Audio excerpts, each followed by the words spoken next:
There are many ways to make money in 2023, some of which are listed below. 1. Start a business. If you have an entrepreneurial spirit, starting your own business can be a great way to make money. Consider your skills and interests and brainstorm business ideas that could leverage them.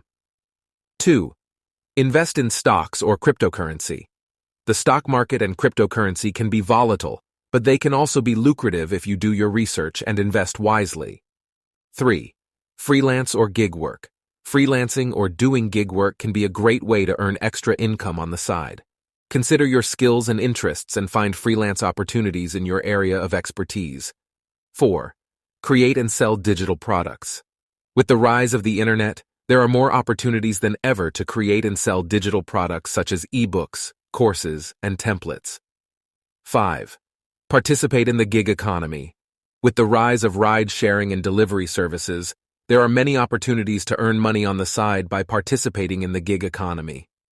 6. Rent out your property. If you have a spare room, a vacation home, or even a parking spot, you can rent it out to earn extra income. 7. Monetize your hobbies. If you have a hobby that you're passionate about, consider monetizing it. For example, if you're an artist, you could sell your artwork online. Remember that making money takes time, effort, and often a bit of risk. Be sure to do your research and choose a path that is right for you and your goals. Thanks for watching. For more, hit the subscribe button.